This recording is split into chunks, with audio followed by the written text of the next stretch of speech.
Okay, तो आज हम लोग आरआईपी पढ़ेंगे, यानी routing information protocol. Dynamic routing का एक फीचर होता है, ठीक है। आज इसके बारे में हम लोग समझेंगे। अगर इसके फीचर्स की बात करोगे आप, तो एक डिस्टेंस वेक्टर राउटिंग प्रोटोकॉल होता है, ठीक है। और ये एप्लीकेशन लेयर का प्रोटोकॉल होता है, यानी ओएसआई का 7th ऑफ लेयर होता है।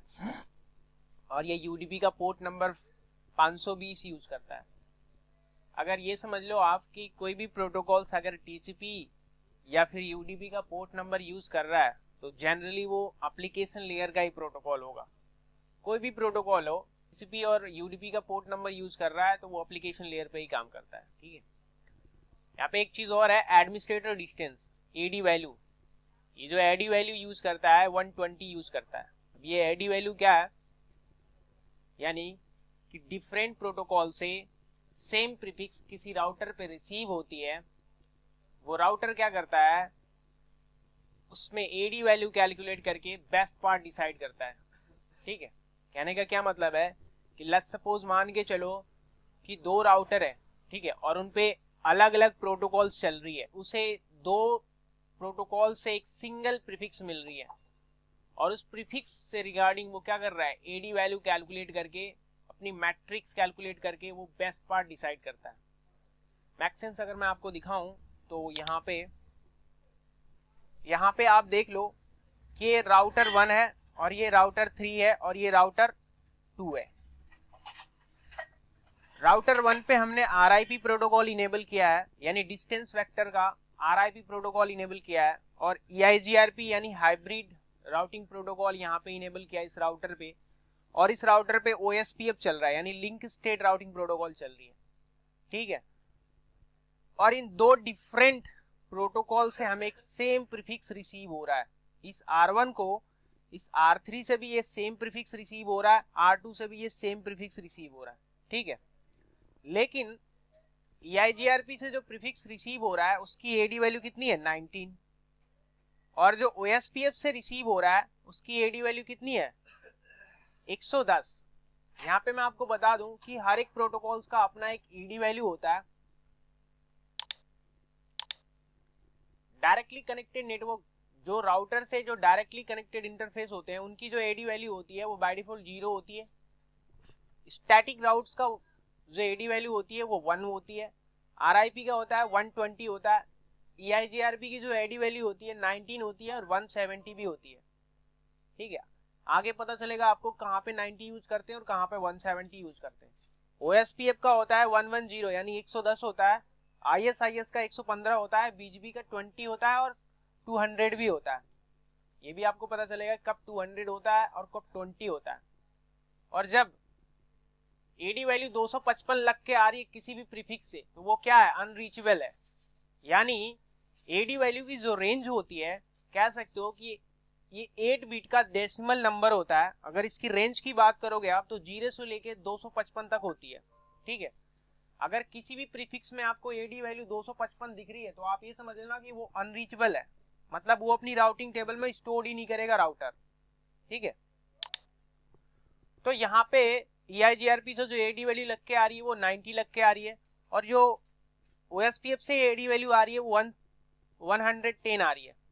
मतलब इस राउटर के राउटिंग टेबल में जो प्रीफिक्स की इंफॉर्मेशन वो कौन सा स्टोर करेगा, मरेगा, मतलब कि ये वाला प्रीफिक्स अपनी राउटिंग टेबल में स्टोर करेगा या ये वाला प्रीफिक्स स्टोर करेगा, उसके लिए देखता है वो एडी वैल्यू, यानी लोवेस्ट एडी वैल्यू मैच करता है। यहाँ पे जिस भी प्रीफिक्स से एडी वैल्यू लोवेस्ट आएगी वो ही अपने राउटिंग टेबल में क्या करेगा, स्टोर करेगा, उसी प्रीफिक्स को प्रेफर्ड करेगा। जैसे कि मान के चलो इसकी राउटिंग टेबल में कैसे स्टोर होगा, यहाँ पे मैं राउटिंग टेबल बनाता हूँ, और यहाँ पे मान के चलो यहाँ पे दोनों प्रीफिक्स से जिसको रिसीव हो रही है, वो कैलकुलेट करेगा कि इसकी एडी वैल्यू, दोनों प्रीफिक्स में से एडी वैल्यू सबसे कम किसकी आ रही है, तो इसकी आ रही है, तो ये इसी को स्टोर करेगा अपनी राउटिंग टेबल में 10.1.1.0/24, और कुछ मैट्रिक भी कैलकुलेट करता है 19,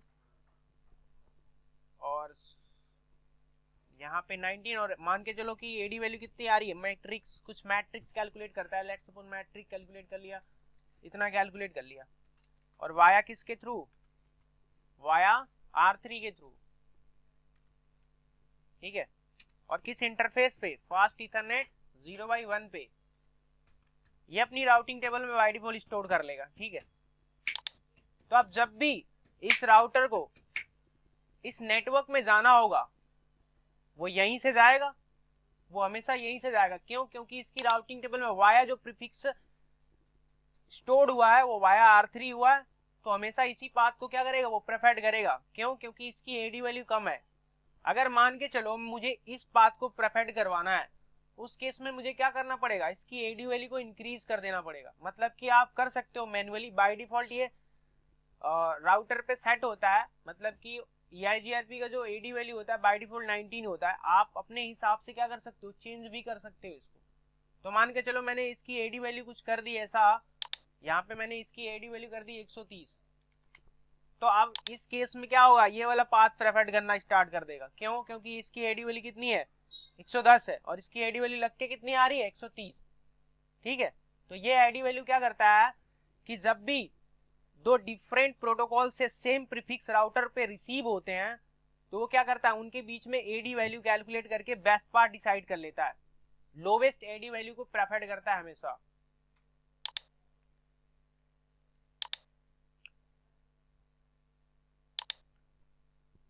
अब ये ओपन स्टैंडर्ड प्रोटोकॉल है। ओपन स्टैंडर्ड से क्या मतलब है कि डिस्टेंस वेक्टर राउटिंग प्रोटोकॉल में एक और प्रोटोकॉल होता है IGP। वो एक सिस्को प्रोप्राइटरी प्रोटोकॉल होता है, मतलब कि सिस्को के डिवाइस में ही आप उस प्रोटोकॉल को रन कर सकते हो। लेकिन ये RIP क्या है, ओपन स्टैंडर्ड है, ये आप किसी भी वेंडर के डिवाइस में इसको रन कर सकते हो, ठीक है। और ये अपडेट मैसेज सेंड करने के लिए एड्रेसेस यूज करता है, और वो एड्रेसेस ब्रॉडकास्ट होते हैं। मतलब यहाँ पे देख सकते हो 225.225.225.225, ये ब्रॉडकास्ट एड्रेस को यूज करता है अपने अपडेट मैसेजेस को सेंड करने के लिए। जब भी राउटर अपनी पूरी की पूरी राउटिंग टेबल जब अपने नेबर्स को सेंड करता है, तो उस समय इस एड्रेसेस को यूज करता है वो, ठीक है। वो हमेशा अपडेट मैसेज में ब्रॉडकास्ट सेंड करेगा। सिर्फ RIP वर्जन, RIP के केस में हो रहा है ये। RIP वर्जन 2 यूज करोगे उस केस में ये मल्टीकास्ट एड्रेसेस को यूज करता है। आगे पढ़ेंगे हम लोग, अभी हम लोग RIP वर्जन 1 पढ़ रहे हैं, ठीक है। और ये पूरी की पूरी कंप्लीट राउटिंग टेबल इस अपडेट मैसेज में सेंड करता है, और ये पीरियोडिकली सेंड करता है, एक टाइम इंटरवल के बाद पूरी की पूरी राउटिंग टेबल सेंड करता है, ठीक है। और जो RIP होता है वो अपने नेबर्स पे ही डिपेंडेड होते हैं। मतलब कि आप कह सकते हो कि जो इनका नेबर होता है, अगर उसने कोई अपडेट दिया तो वही अपनी राउटिंग टेबल में क्या करेगा, स्टोर करेगा। टोटली ये डिपेंडेड होते हैं अपने नेबर वाले राउटर पे। और ये कुछ मैट्रिक्स कैलकुलेट करता है बेस्ट पाथ डिसाइड के लिए। जैसे यहाँ पे बेस्ट पाथ डिसाइड के लिए एडी वैल्यू यूज करता है, ऐसे भी ये मैट्रिक्स यूज करता है, और मैट्रिक्स में होप काउंट यूज करता है। अब होप काउंट को समझने के लिए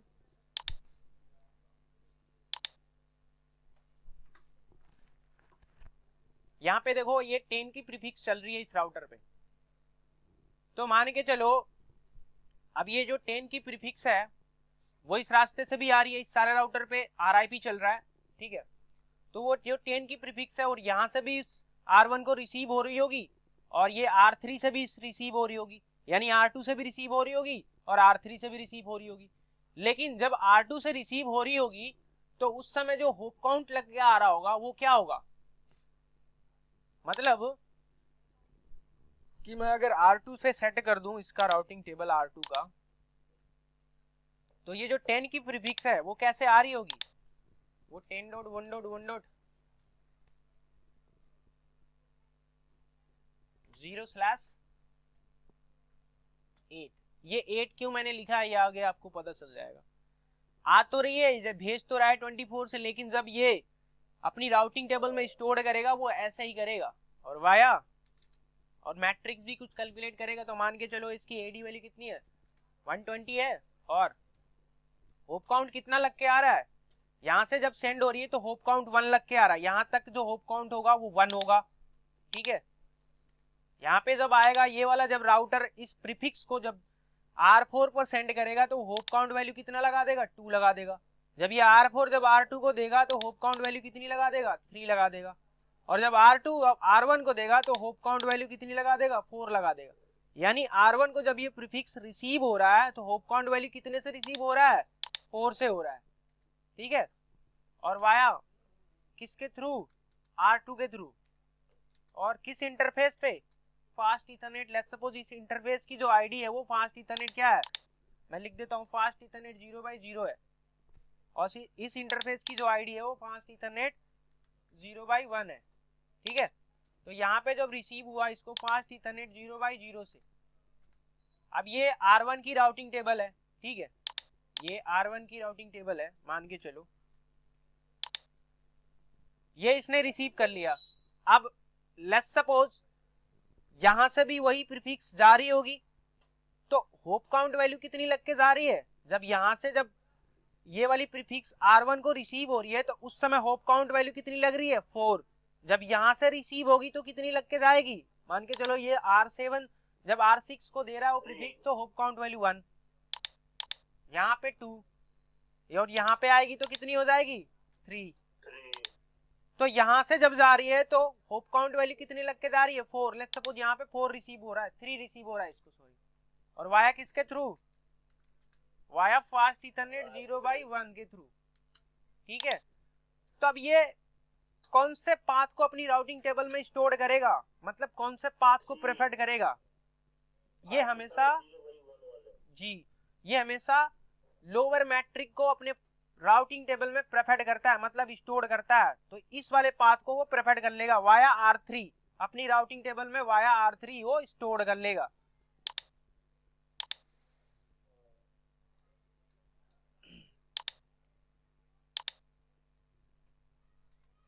मतलब कि R3 से जो प्रीफिक्स रिसीव होगा उसको प्रेफर्ड करेगा ये 10.1.1.0/20 28 रहेगा, यहाँ पे मैं बताऊंगा अभी क्यों 8 होता है। फास्ट इथरनेट पहले तो मैट्रिक होगा ना 120 और होप काउंट 3 वाया R3।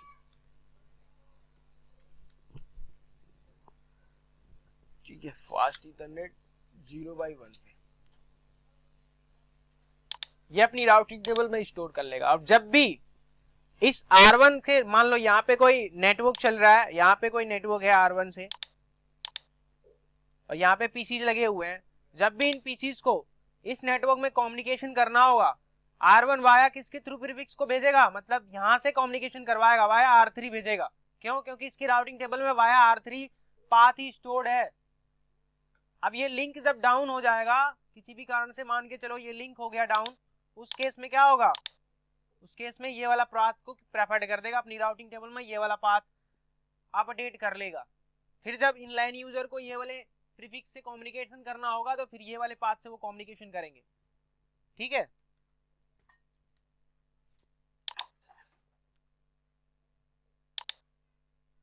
और इसमें जो मैक्सिमम होप काउंट होता है वो 15 होता है, मतलब कि यहाँ पे जो मैक्सिमम होप काउंट सपोर्ट करता है RIP वो 15 करता है। मान के चलो यहाँ पे 4 इसको मिल रहा है, लेट्स सपोज आगे बहुत सारे राउटर है बीच में, मान के चलो यहाँ पे बहुत सारे राउटर है, एक ये राउटर है, एक ये राउटर है, यहाँ पे बीच में बहुत सारे राउटर है, तो ये सिर्फ 15 होप काउंट को ही समझता है। मतलब कि कोई भी प्रीफिक्स अगर 16 होप काउंट से इसको रिसीव हो रही है तो वो अनरीचेबल है, वो अपनी राउटिंग टेबल में स्टोर ही नहीं करेगा। क्यों, क्योंकि ये 15 होप काउंट तक ही सपोर्टेड है, उसके आगे ये सपोर्ट नहीं करता। रास्ते में इसको 15 होप काउंट मिल रहे हैं, देन वो क्या करेगा, प्रीफिक्स को अपनी राउटिंग टेबल में स्टोर कर देगा। लेकिन अगर वो कोई भी प्रीफिक्स अगर इसको 16 होप काउंट से मिल रहा है वो अपने राउटिंग टेबल में स्टोर नहीं करेगा। ठीक है, और ये RIP जो होता है वो FLSM को सपोर्ट करता है, VLSM को सपोर्ट नहीं करता।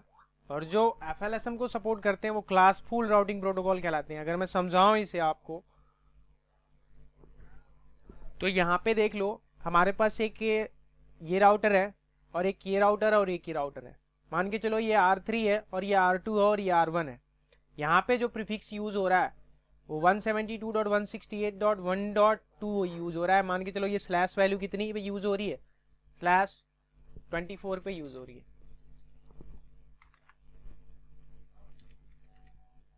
यहाँ पे भी /24 पे यूज हो रही है। ठीक है, ये सेम प्रीफिक्स है, दोनों /24 पे यूज हो रही है। अब ये R3 जब ये अपनी प्रीफिक्स R2 को देगा तो वो कैसे देगा,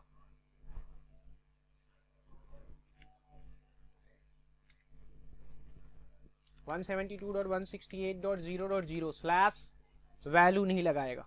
मतलब कि जो क्लासफुल राउटिंग प्रोटोकॉल होते हैं, जब भी अपने प्रीफिक्स की इंफॉर्मेशन जब अपने राउटर को शेयर करते हैं, अपने नेबर्स राउटर को शेयर करते हैं, वो क्या करते हैं, CIDR वैल्यू को यूज नहीं करते, मतलब प्रीफिक्स लेंथ को कभी यूज नहीं करते, प्रीफिक्स लेंथ लगा के नहीं सेंड करते हैं।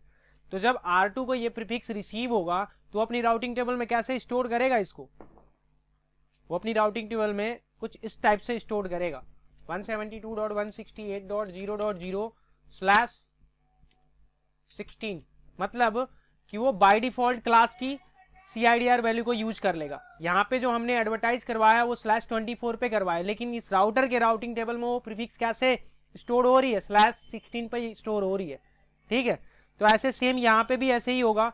ये जब प्रीफिक्स R2 जब R1 को दे रहा होगा, सॉरी R1 जब R2 को दे रहा होगा, तो वो कैसे दे रहा होगा, वो कुछ इस टाइप से दे रहा होगा।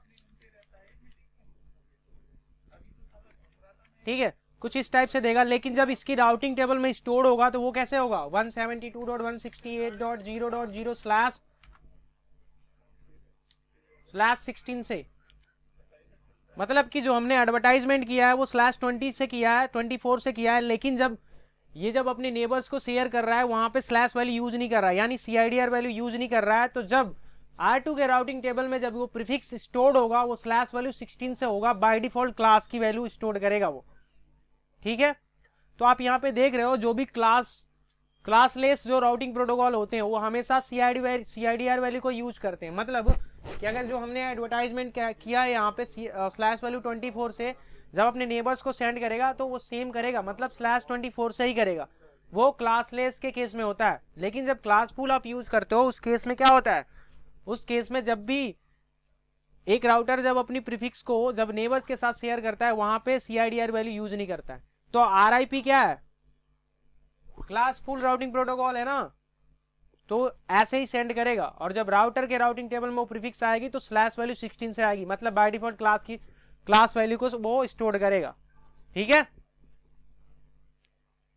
और ये इक्वल कॉस्ट लोड बैलेंसिंग करता है, मतलब बाय डिफॉल्ट जो RIP होता है वो 4 कॉस्ट से लोड बैलेंसिंग करता है, मतलब कि सेम प्रीफिक्स अगर 4 पाथ से रिसीव हो रहा है तो वो बाय डिफॉल्ट 4 पाथ से वो लोड बैलेंसिंग करता है। लेकिन अगर हमें उसे इंक्रीज करना है तो आप कर सकते हो, लेकिन वो 6 तक ही कर सकते हो, मैक्सिमम जो लोड बैलेंसिंग करता है वो 6 पाथ तक करता है। कहने का क्या मतलब है कि मान के चलो अगर कोई प्रीफिक्स, मान लो ये राउटर है, ये एक प्रीफिक्स है और ये राउटर है,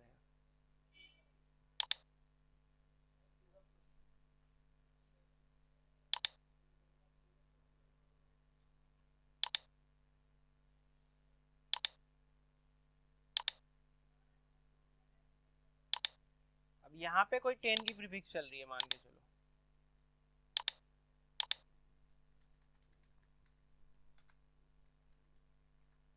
/24 यूज कर लो।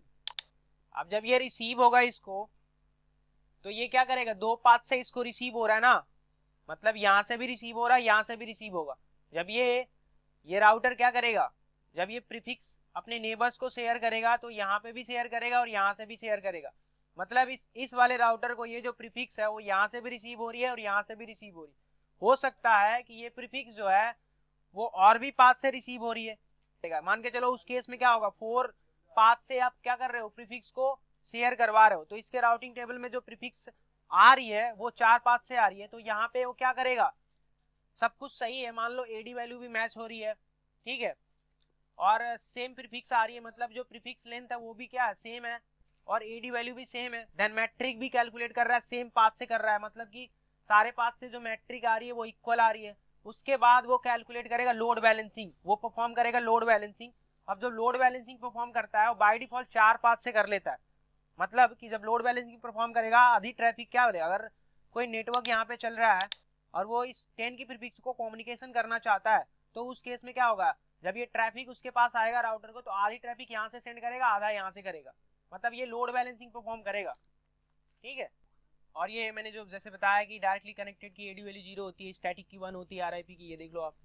उसके बाद ये एल्गोरिथम रन करता है, मतलब ये सारे काम जो कर रहा है, मैट्रिक्स कैलकुलेट कर रहा है, अपडेट दे रहा है, राउटिंग टेबल एक्सचेंज करवा रहा है, इसके पीछे कोई एल्गोरिथम रन करता है, वो एल्गोरिथम है बेलमैन फोर्ड। ठीक है, जो भी डिस्टेंस वेक्टर राउटिंग प्रोटोकॉल जो एल्गोरिथम यूज करते हैं वो बेलमैन फोर्ड एल्गोरिथम यूज करते हैं, और मैंने बताया था कि हर एक प्रोटोकॉल का एक टाइमर होता है, होल्ड टाइमर होता है, ठीक है, और हेलो टाइमर होता है, अपडेट टाइमर होता है, फ्लश टाइमर होता है। तो राउटर के भी कुछ टाइमर होते हैं। यहाँ पे एक अपडेट टाइमर कह सकते हो, यानी हेलो टाइमर कह सकते हो। हेलो टाइमर जो होता है वो 30 सेकेंड होता है। होल्ड टाइमर जो होता है 180 सेकेंड होता है। और इनवैलिड जो टाइमर होता है 180 सेकेंड ये भी होता है। और फ्लश टाइमर जो होता है 240 सेकेंड होता है। अगर मैं इसे समझाऊं आपको तो यहाँ पे मान के चलो कि एक राउटर है, यहाँ पे एक राउटर है, ठीक है, और इस राउटर का अपना एक राउटिंग टेबल होगा, इन दोनों राउटर का। इन राउटर के राउटिंग टेबल में मान के चलो नंबर ऑफ प्रीफिक्स की इंफॉर्मेशन है, ठीक है। यहाँ पे नेटवर्क चल रही है, यहाँ पे भी नेटवर्क चल रही है। तो मान के चलो इनके राउटिंग टेबल में ये जो लिंक है इनकी इंफॉर्मेशन यहाँ पे राउटिंग टेबल में। तो जब ये राउटिंग अपनी शेयर करेंगे इस नेबर को, तो क्या करेंगे, मतलब कि एक 30 सेकंड के बाद हमेशा ये क्या करेगा, पूरी की पूरी राउटिंग टेबल शेयर करेगा इस नेबर को। ये भी अपनी पूरी की पूरी राउटिंग टेबल 30 सेकंड के बाद शेयर करेगा। मान के चलो कि अगर किसी भी कारण ये लिंक हो जाता है डाउन, ठीक है, अगर ये लिंक हो जाता है डाउन और ये भी क्या हो जाता है, ये राउटर अपडेट मैसेज देके क्या करेगा, ये अपडेट मैसेज इस नेबर्स को देगा कि भाई ये जो प्रीफिक्स है, मान के चलो यहाँ पे कोई प्रीफिक्स भी चल रही है, मैं लिख देता हूँ, कंफ्यूजन नहीं हो गया, मैं 10 का ही प्रीफिक्स ले लेता हूँ, ठीक है, /24 से। अब जब ये 10 की प्रीफिक्स यहाँ पे डाउन हो गई, तो अब ये क्या करेगा, एक अपडेट मैसेज देगा इस राउटर 1 को, ठीक है। और अपडेट मैसेज में क्या जाएगा, अपडेट मैसेज में ये जो प्रीफिक्स है इसका destination IP address 16 hope count लगा के देगा। मतलब 16 होप काउंट, मैंने बताया कि जब भी किसी राउटर पे जब 16 होप काउंट लग के आता है तो वो राउटर क्या समझता है कि वो जो प्रीफिक्स है वो अनरीचेबल है। तो ये जब लिंक डाउन जाएगा तो ये राउटर क्या करेगा, उस प्रीफिक्स के लिए होप काउंट वैल्यू 16 सेट करके भेजेगा। तो जब इसके पास रिसीव होगा तो ये समझेगा कि ये प्रीफिक्स की जो होप काउंट वैल्यू लग के आ रही है वो 16, यानी वो अनरीचेबल है। वो क्या करेगा, अपनी राउटिंग टेबल से इस प्रीफिक्स की इंफॉर्मेशन को रिमूव कर लेगा, ठीक है। अब ये तो हो गया कि ये लिंक डाउन जाएगा उस केस में। अब मान के चलो किसी भी कारण से कोई अपडेट नहीं आया, यहां से कोई लिंक ही डाउन हो गया, ये लिंक हो गया डाउन, ठीक है। अब ये दोनों राउटर 30 सेकंड के बाद क्या कर रहे हैं, पूरी की पूरी राउटिंग टेबल शेयर कर रहे हैं। लेकिन अब ये लिंक हो गया डाउन, किसी भी कारण से राउटर अब क्या कर रहा है, हेलो मैसेजेस सेंड नहीं कर पा रहा है इसको। उस केस में क्या होगा, ये वेट करेगा 180 सेकंड, मतलब 180 सेकंड ये वेट करेगा। अगर 180 सेकंड के बाद अगर इस राउटर ने कोई इसको मैसेज सेंड नहीं किया, मतलब कोई भी मैसेज दिया नहीं इसको, तो वो क्या करेगा, वो एक टाइमर स्टार्ट कर देगा, इनवैलिड टाइमर, ठीक है। और इनवैलिड टाइमर स्टार्ट कब से होती है, वो 180 सेकंड तो हो गया, 180 सेकंड तक इसने वेट किया, 180 सेकंड तक इसने वेट किया, कोई भी अपडेट आया नहीं R2 से। मान के चलो ये R1 है और ये R2 है, R2 से कोई अपडेट इसको मिला नहीं। उस केस में क्या करेगा ये, उस केस में ये 60 सेकंड और वेट करेगा, और 60 सेकंड वेट करेगा और एक मैसेज सेंड करेगा इसको। मैं 60 सेकंड अब काउंट स्टार्ट कर दिया हूं, अगर तुमने विदिन 60 सेकंड के बाद कोई अपडेट नहीं दिया तो मैं क्या करूंगा, अपनी राउटिंग टेबल से इस प्रीफिक्स को मैं रिमूव कर दूंगा। तो मान के चलो यहाँ पे 180 second plus 60 second equal to कितना होगा। अब जब इतना सेकंड इसको पूरा हो जाएगा, कोई भी अपडेट नहीं मिलेगा, ये क्या कर देगा, अपनी राउटिंग टेबल से उस प्रीफिक्स को फ्लश कर देगा, मतलब रिमूव कर देगा कंप्लीटली। और इस नेबर से अपनी नेबरशिप भी क्या कर लेगा, ब्रेक कर लेगा। मतलब किस नेबरशिप से अपनी नेबरशिप भी ब्रेक कर लेगा। क्यों कर लेगा, कि हो सकता है कि किसी कारण से ये क्या है, डाउन चल रहा है, तो इससे नेबरशिप ब्रेक कर लेगा ये, ठीक है। अब आरआईपी के कुछ वर्जन भी होते हैं, मतलब आरआईपी वर्जन 1, आरआईपी वर्जन 2 और आरआईपी का एक न्यू जनरेशन भी आया है, ठीक है। तो अभी तक जो हम लोग पढ़ रहे थे वो आरआईपी वर्जन 1 पढ़ रहे थे, और इसका एक और वर्जन है आरआईपी वर्जन 2। आरआईपी वर्जन में जो अपडेट मैसेज सेंड करता है राउटर, वो क्या करता है, ब्रॉडकास्ट करता है। लेकिन आरआईपी वर्जन 2 में मल्टीकास्ट जाते हैं, और मल्टीकास्ट एड्रेसेस ये यूज करता है 224.0.0.9। लेकिन आरआईपी का जो न्यू जनरेशन है वो सिर्फ और सिर्फ आईपी वर्जन 6 को सपोर्ट करता है, ठीक है। और आईपी वर्जन 6 का जो मल्टीकास्ट एड्रेस होता है वो ये होता है FF0 $9, ठीक है। और ये अथेंटिकेशन को सपोर्ट नहीं करता, मतलब RIP वर्जन 1 ये अथेंटिकेशन को सपोर्ट नहीं करता, लेकिन RIP वर्जन 2 अथेंटिकेशन को सपोर्ट करता है। अपडेट मैसेज में अथेंटिकेशन लगा देता है, मतलब यहाँ पे जो मैसेजेस जा रहे हैं, यहाँ पे जब दो राउटर के बीच में जब हेलो मैसेजेस जाएंगे उसमें अथेंटिकेशन की भी लगाता है ये। जब ये अथेंटिकेशन की उसको मैच करता है देन फिर क्या होती है, नेबरशिप स्टैब्लिश होती है। लेकिन RIP वर्जन 1 में ऐसा नहीं होता, वहां पे कोई अथेंटिकेशन नहीं होती, डायरेक्ट हेलो मैसेज सेंड करते हैं, पैरामीटर मैच होता है, फिर क्या होती है, नेबरशिप स्टैब्लिश हो जाती है। और RIP वर्जन 1 सिर्फ क्लासफुल राउटिंग सपोर्ट करता है, यानी FLSM सपोर्ट करता है, VLSM को सपोर्ट नहीं करता। लेकिन ये RIP वर्जन 2 दोनों को सपोर्ट करता है, FLSM और VLSM को दोनों सपोर्ट करता है। और यहाँ पे भी वही होता है, क्लासलेस अपडेट और सेंड, मतलब ये सिर्फ क्लासलेस को सपोर्ट करता है, मतलब VLSM को सपोर्ट करता है, RIP का जो न्यू जनरेशन है। और ये क्लासफुल राउटिंग प्रोटोकॉल जैसे मैंने बताया है कि ये कभी भी सबनेट मार्क्स लगा के सेंड नहीं करते हैं। जो भी RIP वर्जन 1 है, यानी क्लासफुल राउटिंग प्रोटोकॉल जो भी होंगे, जब भी अपने नेबर्स को जब प्रीफिक्स शेयर करेंगे तो वो क्या करेंगे, सबनेट मार्क्स लगा के नहीं भेजेंगे। लेकिन जब क्लासलेस राउटिंग प्रोटोकॉल जब भी अपनी प्रीफिक्स की इंफॉर्मेशन जब अपने राउटर को देते हैं, अपने नेबर्स को सेंड करते हैं, वो क्या करते हैं, स्लैश वैल्यू लगा के भेजते हैं, यानी CIDR वैल्यू लगा के भेजते हैं, ठीक है। अब बात करेंगे ना कि राउटर बेस्ट पार्ट डिसाइड कैसे करता है, ठीक है।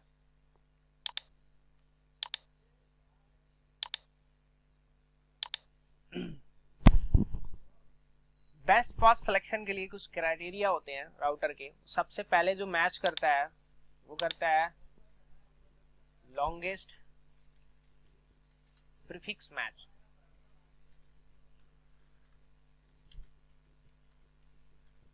देन AD वैल्यू,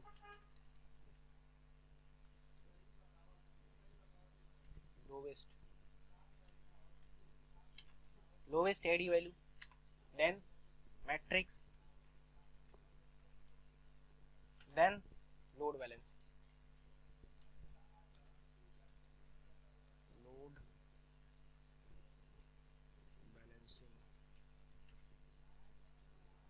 ठीक है। ये कुछ क्राइटेरिया होते हैं जो फॉलो करता है। मान के चलो ये R1 है, ये है R1 और ये है R2,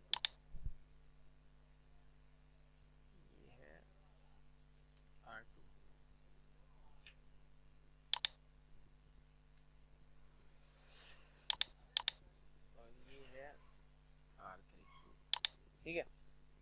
अब मान के चलो यहाँ पे कोई प्रीफिक्स है, यहाँ पे और यहाँ पे भी, ठीक है। दोनों पे 10.1.1.0/24 और यहाँ पे जो प्रीफिक्स ऐड हो रहा है 10.1.1.0/24, ये कुछ टाइप के प्रीफिक्स। अब जब R2 R1 को शेयर कर रहा होगा तो ये सेम प्रीफिक्स कर रहा होगा, और जब R3 जब R1 को शेयर कर रहा होगा तो ये कर रहा होगा। तो यहां पे देख रहे हो आप, जो स्लैश वैल्यू लग के आ रहा है वो दोनों प्रीफिक्स में क्या है, /24 है, /24 है। तो जब इसके राउटिंग टेबल में वो प्रीफिक्स की इंफॉर्मेशन स्टोर्ड होगी तो क्या कर पाएगा, लॉन्गेस्ट प्रीफिक्स मैच कर पाएगा, यहाँ पे नहीं कर पाएगा। क्यों नहीं कर पाएगा, क्योंकि जो भी दोनों प्रीफिक्स जो रिसीव हो रहे हैं उनकी क्या है, प्रीफिक्स जो स्लैश वैल्यू वो सेम है। अगर मैं मान के चलो यहाँ पे स्लैश वैल्यू क्या रख देता हूं, 8 रख देता हूं, यहाँ पे जो स्लैश वैल्यू 8 रख देता हूं, देन ये क्या करेगा, ये वाला कर लेगा, ये वाला करेगा। क्यों करेगा, क्योंकि लॉन्गेस्ट प्रीफिक्स मैच करता है हमेशा। तो ये /24 से आ रहा है और ये /8 से आ रहा है, सेम प्रीफिक्स जब राउटर को रिसीव हो रहे हैं तो R3 जब दे रहा है तो /24 से आ रही है, R2 जब दे रहा है तो /8 से आ रही है। तो ये अपनी राउटिंग टेबल में स्टोर कर लेगा वाया R3 10.1.1. 0/24 और कुछ मैट्रिक्स भी कैलकुलेट करेगा, तो मान के चलो कुछ भी कर लिया यहाँ पे, और मैट्रिक कुछ भी मतलब 12 कर लिया, और किस वाया R3, ठीक है, वाया R3 और फास्ट इथरनेट, मान के चलो इस इंटरफेस की जो आईडी है फास्ट इथरनेट 0/0, ये इसने स्टोर कर लिया। अब मान के चलो कि ये जो प्रीफिक्स है यहाँ पे मैच हो गई, लॉन्गेस्ट प्रीफिक्स पहले ही मैच हो गई, अब इसने स्टोर कर लिया। लेकिन यहां पे मान के चलो कोई प्रोटोकॉल इनेबल कर रहा हूं मैं, यहां पे RIP चल रही है, ठीक है, और यहां पे चल रहा है OSPF, और यहां पे चल रहा है EIGRP,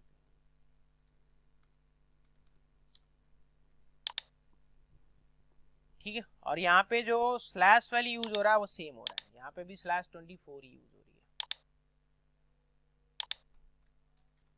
अब क्या होगा, अब जब ये R2 R1 को ये प्रीफिक्स दे रहा होगा तो /24 से दे रहा होगा, और जब ये भी दे रहा होगा तो /24 से दे रहा होगा। अब यहाँ पे पहली कंडीशन मैच नहीं होगी, अब वो देखेगा कि लोवेस्ट एडी वैल्यू किससे आ रही है, तो ये एडी वैल्यू यहाँ पे क्या लगाएगा, यहाँ पे एडी वैल्यू लगाएगा, यहाँ पे जो एडी वैल्यू लगाएगा EIGRP 19 लगाएगा, और यहाँ पे जो एडी वैल्यू लगाएगा 110 लगाएगा। अब ये जो प्रीफिक्स सेंड कर रहा है वो एडी वैल्यू कितने से सेंड कर रहा है, 110 से, और ये कितने से कर रहा है, 90 से, तो इसमें मैच कौन होगा, लोवेस्ट वाली होगी। मतलब कि जब R3 जब ये वाली प्रीफिक्स R1 को सेंड कर रहा है तो स्लैश वैल्यू 24 से कर रहा है, लेकिन एडी वैल्यू कितनी कर रहा है, 110, और जब R2 R1 को सेंड कर रहा है ये वाली प्रीफिक्स तो स्लैश वैल्यू 24, लेकिन एडी वैल्यू कितनी, 90, क्यों, क्योंकि यहाँ पे EIGRP चल रहा है और यहाँ पे OSPF चल रहा है। तो अब ये प्रीफिक्स कौन सा बेस्ट पार्ट सिलेक्शन करेगा, यहाँ पे ये 90 वाले प्रीफिक्स को प्रेफर कर लेगा वाया R2, क्यों, क्योंकि इसकी एडी वैल्यू क्या है, लोअर है ना इससे, तो ये n.1.1.0/24 वाया R3 R2 ये स्टोर कर लेगा। जब भी यहाँ पे कोई लैन यूजर होगा, जब भी इस नेटवर्क में कम्युनिकेशन करना होगा, ट्रैफिक इसके थ्रू भेज देगा वो, ठीक है। अब एक बात बताओ, अब मान के चलो longest prefix match AD value ये तो पता चल गया, अब मान के चलो राउटर कुछ ऐसा बनाते हैं टोपोलॉजी हमें मैट्रिक्स समझ में आ जाए, ठीक है, हमने ऐसा बना दिया, ओके,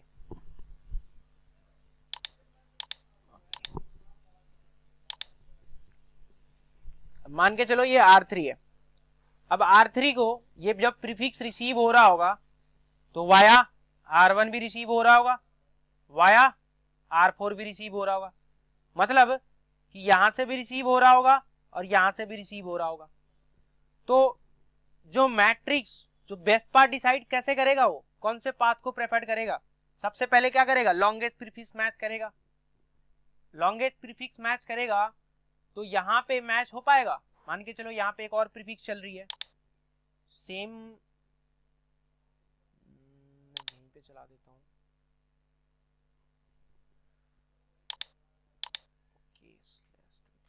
मान के चलो आप यहाँ पे भी ऐसी चल रही है कुछ 0/24, ठीक है, यहाँ पे दो प्रीफिक्स चल रहे हैं मान के चलो। तो अब जब ये दोनों प्रीफिक्स एडवर्टाइज करवाएगा, मतलब शेयर करेगा अपने राउटर को, तो यहां से भी रिसीव हो रहा है और यहां से भी रिसीव हो रहा है, तो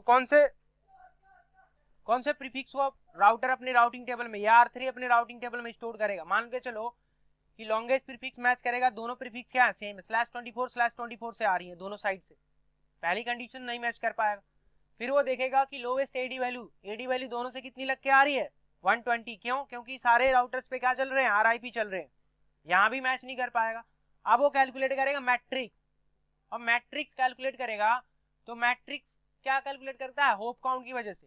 अब यहां से जो प्रीफिक्स आ रही है उनकी होप काउंट कितनी है, यहाँ पे 1, यहाँ पे 2, यानी इधर से जब रिसीव हो रही है वाया R1 से, जब R3 को ये वाली प्रीफिक्स रिसीव हो रही है तो मैट्रिक्स कितनी लग के आ रही है, 2 लग के आ रही है।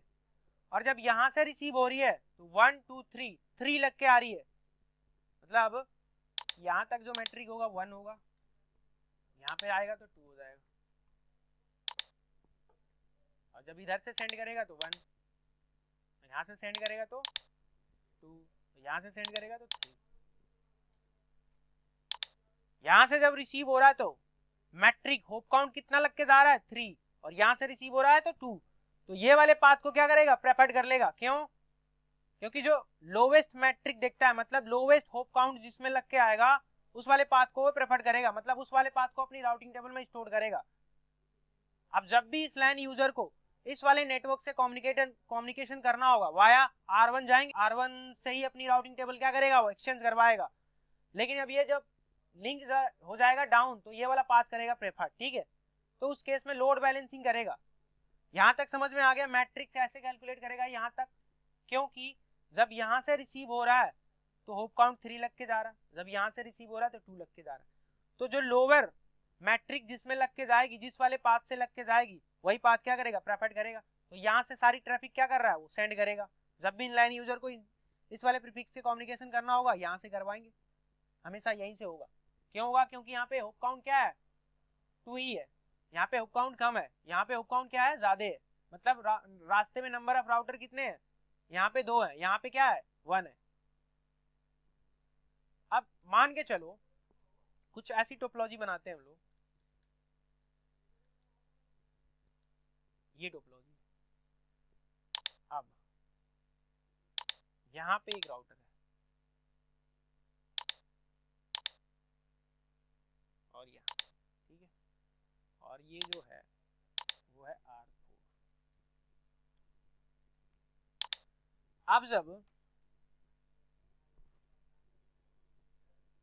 ये वाला भी मैं डिलीट कर देता हूँ, ठीक है। अब मान लो R2 जब ये वाली प्रीफिक्स की इंफॉर्मेशन जब शेयर कर रहा होगा तो R2 से भी, R4 से भी कर रहा होगा, R1 से भी कर रहा होगा, और इन पे सब पे RIP चल रही है, ठीक है। तो सबसे पहले क्या मैच करेगा लॉन्गेस्ट प्रीफिक्स, जब दोनों साइड से आ रही है, यहाँ से जब आ रही है तो भी /24 से आ रही है, और यहाँ से भी जब आ रही है तो /24 से आ रही है, लॉन्गेस्ट प्रीफिक्स मैच नहीं कर पाएगा। फिर वो कैलकुलेट करेगा एडी वैल्यू, ये RIP से प्रोटोकॉल रिसीव कर रहा है ना, R4 पे RIP चल रही है, R1 पे भी RIP चल रही है, तो जब R4 से रिसीव कर रहा है तो एडी वैल्यू कितनी आ रही है 120 आ रही है, R4 से जब रिसीव कर रहा है तो एडी वैल्यू कितनी आ रही है 120 आ रही है, ठीक है। यहां भी मैच नहीं कर पाएगा। अब वो कैलकुलेट करेगा मैट्रिक। अब ये आप ये देखो कि जब R2 से सेंड हो रहा है तो जो होप काउंट लग के जा रहा है वो कितना लग के जा रहा है 2, यहाँ पे 1 यहाँ पे 2, मतलब कि जब ये प्रीफिक्स सेंड कर रहा है वाया R4 तो भी होप काउंट कितना लग के जा रहा है 2, और वाया R1 से सेंड कर रहा है तो भी होप काउंट लग के कितना जा रहा है 2, यहाँ भी मैच नहीं कर पाएगा। अब वो करेगा लोड बैलेंसिंग, और जब भी इस नेटवर्क में लगे पीसीज को इस प्रीफिक्स से कम्युनिकेशन करना होगा, आधी ट्रैफिक यहाँ से सेंड करेगा, आधी ट्रैफिक यहाँ से सेंड करेगा, मतलब वो लोड बैलेंसिंग परफॉर्म करेगा। अब यहाँ पे मतलब कि आधी ट्रैफिक वाया R1 से सेंड करेगा, आधी ट्रैफिक वाया R4 से सेंड करेगा, मतलब दोनों पाथ को क्या करेगा अपनी राउटिंग टेबल में स्टोर कर लेगा। और जब भी लाइन यूजर को कम्युनिकेशन करना होगा इस प्रीफिक्स से, आधी ट्रैफिक यहाँ से आधी ट्रैफिक यहाँ से भेजेगा, ठीक है।